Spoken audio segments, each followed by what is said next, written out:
The core of this illusion is mistaking her sudden anxiety for a deep realization of your value.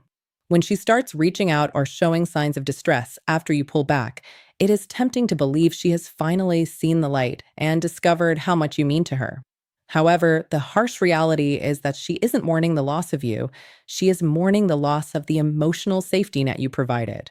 For a long time, you were the person who absorbed her inconsistency, validated her during her low moments, and remained a constant presence regardless of how she treated you.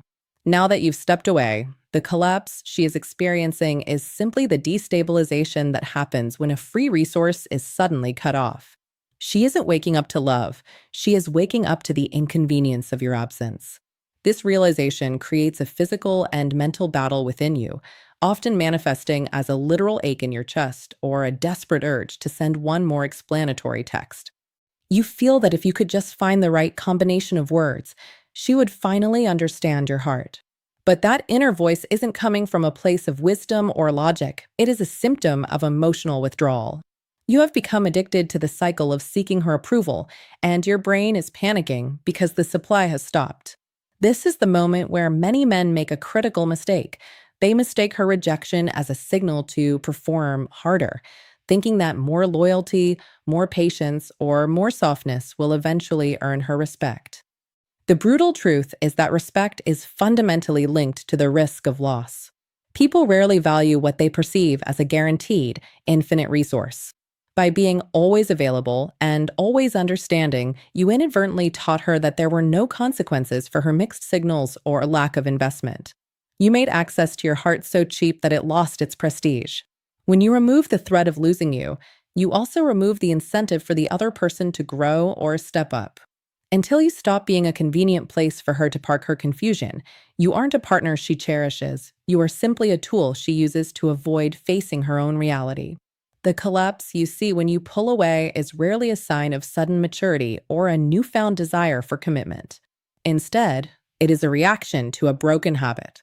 For a long time, she operated within an emotional arrangement where you were the one doing all the heavy lifting. You were the version of yourself that replied to texts in seconds, made excuses for her lack of effort, and treated every tiny breadcrumb of affection as if it were a feast. She didn't have to choose you because she already possessed you. She didn't have to respect your time because you never made her earn it. Now that you've withdrawn, the fantasy she was living in, where she could have your devotion without giving any in return, has finally been hit by the cold wall of reality. This transition from being the nice guy who waits to being the man who left creates a massive power shift. You likely fell into the trap of believing that endurance was a virtue, thinking that if you just suffered through the mixed signals long enough, you would eventually prove your worth. But the truth is that presence without standards isn't strength, it is just being overavailable. When you are always there, you aren't showing loyalty, you are showing that you don't value your own time. You weren't actually fighting to win her heart. You were fighting to avoid the terrifying silence of being alone. You were negotiating with your own insecurity, and fear is a terrible negotiator that always leads to a bad deal. Ultimately, her reaction to your silence is more about her losing a convenient source of validation than it is about her suddenly understanding the value of a deep relationship. If she was comfortable with your presence, but panics at your absence, she isn't in love with you. She is in love with the way you made her feel about herself. By staying open and tolerating the bare minimum, you weren't building a foundation for a future. You were just keeping the emotional lights on in a house where no one else was paying rent. Realizing this allows you to see that her current distress isn't your cue to run back and save her. It is your evidence that the old version of you is being used to subsidize her indecision. The reason silence is such a powerful tool is rooted in how human psychology works. We are naturally driven by patterns. In a relationship or a pursuit, your attention and affection are meant to be high-value rewards, but if you give them away constantly without any requirements, they eventually become background noise. Just like a person living near a train track eventually stops hearing the roar of the engines, she stopped hearing your effort because it was always there, loud and consistent, regardless of how she behaved. When you show up with the same energy after she ignores you as you do when she treats you well, you are teaching her a dangerous lesson. that your boundaries are flexible and your time is negotiable. You thought you were demonstrating unconditional love, but what you were actually demonstrating was that your loyalty has no price tag and no expiration date. This creates a state of low perceived consequence, which is the ultimate killer of attraction and urgency. If she knows that she can disappear for 3 days, provide zero investment, or offer nothing but mixed signals and still find you waiting exactly where she left you, she has no reason to change. There is no risk in her mind associated with treating you poorly because you have removed the consequence of losing you. You categorized your behavior as being patient and understanding, but the message she received was much simpler. He will always be here, no matter what I do. In her mind, you became a permanent fixture of her life, like a piece of furniture that she never has to worry about because it doesn't move. Silence works because it suddenly breaks that pattern and creates a vacuum. When you stop the constant flow of validation and the emotional labor of keeping the conversation alive, the silence becomes deafening. She finally has to sit with the reality of her own choices without you there to soften the blow. It is only when the supply of your energy is completely cut off that she is forced to notice how much of her emotional stability was actually being carried by your effort. She didn't value the work you were doing when it was happening, but she certainly feels the weight of it once it's gone. This shift is what finally forces her to meet herself in the mirror and realize that your presence was a privilege she took for granted. It is dangerously easy to misinterpret her sudden panic as a sign of deep, soul-searching devotion. When you see her struggling or reaching out with urgency after you've pulled away, your instinct is to believe that she has finally realized she can't live without you. But you must be incredibly careful not to romanticize this moment. Discomfort is not the same thing as commitment, and panic is not the same thing as a partnership. Most of the time, she isn't missing you as a person. She is simply missing the constant stream of validation and emotional safety you provided. She is reacting to the sudden loss of a resource, not a sudden growth in character. If you mistake her temporary distress for a permanent change in her readiness for a deep relationship, you will fall right back into the same trap that exhausted you in the first place. This is the point where many men fail because they hear a little bit of urgency in her voice and immediately reopen the door to the very chaos that broke them. You have to step back and look at the actual bill you've been paying to stay in this dynamic. It hasn't been free. It cost you your mental focus, your quality of sleep, your physical discipline, and your basic sense of pride. You reached a point where you were checking your phone as if it contained your next breath of oxygen, and you began measuring your entire self-worth based on how quickly she replied to a message. That isn't a beautiful romance or a grand love story. It is the slow erosion of your character. You traded your peace of mind for a seat at a table where you weren't even being served. The most damaging part of this process is that you stopped being a man with his own direction and became a man who lives entirely in reaction. Instead of leading your own life, making decisions based on your goals, and moving toward a mission, your entire day became a series of responses to her moods, her silence, or her breadcrumbs. You became a passenger in your own life, waiting for her to give you a sign that it was okay to feel good about yourself. When you live in reaction, you lose your masculine center and your internal authority. Reclaiming your power means acknowledging that her current collapse is just information, not an invitation to go back to a situation that was costing you everything. True impact doesn't come from your anger, your emotional outbursts, or the long paragraphs you send trying to explain your point of view. While you might think these expressions of pain show your strength or your depth, they are actually just different forms of pursuit. When you send a wall of text or react with visible frustration, you are still offering her your energy, your focus, and your time. You are essentially telling her that she still has a hold on you. What truly shakes a person isn't your noise, it is your grounded absence. It is the calm, clean withdrawal of your presence. When you stop performing neediness and stop trying to convince her to see your worth, you create a silence that speaks much louder than any argument ever could. This shift isn't about playing a game or using a strategy to make her chase you. If you are just pulling away to get a reaction, you are still letting her pull the strings of your life. Real power comes from the shift to genuine self-respect. It is about deciding that you will no longer offer high-level access to your life where there is no consistency or reciprocity. You aren't being unavailable to be manipulative. You are becoming unavailable for misuse. There is a massive difference between a man who is playing hard to get and a man who has simply raised his standards so high that he no longer has time for gains. The most important step in this process is changing the questions you ask yourself. Most men spend hours wondering, how do I make her realize what she lost? Or how do I make her see my value?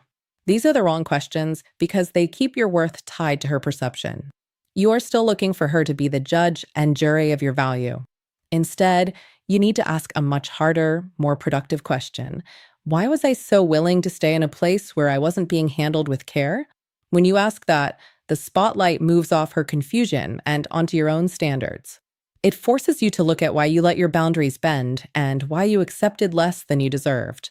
That is where your freedom begins, not in her realizing your worth, but in you finally realizing it for yourself. A grounded man is defined by an internal stability that doesn't break just because someone else fails to value him. He isn't a robot. He still feels the sting of rejection and the weight of disappointment, but he refuses to let those emotions take the steering wheel of his life. He understands that while feelings are real, they are not always reliable guides. Because he is anchored in his own worth, he doesn't find himself begging inconsistent people to make sense or pleading for a crumb of clarity. He has learned the hard way that you cannot bargain for respect, and he no longer makes the mistake of confusing intense chemistry or physical attraction with actual character. He watches how a person acts over time, knowing that words are cheap and only patterns tell the truth. For this type of man, boundaries aren't used as weapons or threats to manipulate a woman into behaving. They are simply the architecture of his existence. They are the walls that protect his peace and the foundation that supports his goals.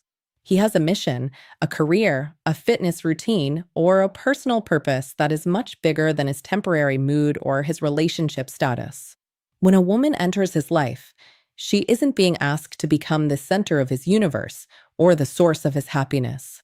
Instead, she is invited to join a life that is already in motion. He is a moving train, and while he welcomes a partner to ride along, he isn't going to derail his entire journey just because someone is undecided about staying on board. This mindset creates a natural, healthy tension that is often missing in modern dating. Because he believes actions over words every single time, he doesn't need to give long speeches about what he will or won't tolerate. He simply observes. If a woman is careless with his heart or inconsistent with her effort, he doesn't argue. He just adjusts his level of investment. This creates a clear consequence for poor treatment. If she is careless, he will not stay. This isn't about being cold. It's about being clear. By prioritizing his own standards and his own direction, he becomes magnetic. He isn't wandering around hoping to be chosen. He is living a life worth choosing, and that makes all the difference.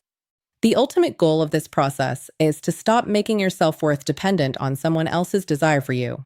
When you build your identity around being wanted, you are constantly at the mercy of another person's moods, whims, and indecision. Reclaiming your power starts the moment you decide to choose yourself first. When you make this shift, your entire energy changes. You breathe differently, you move with more purpose, and you naturally stop tolerating the mixed signals you used to explain away.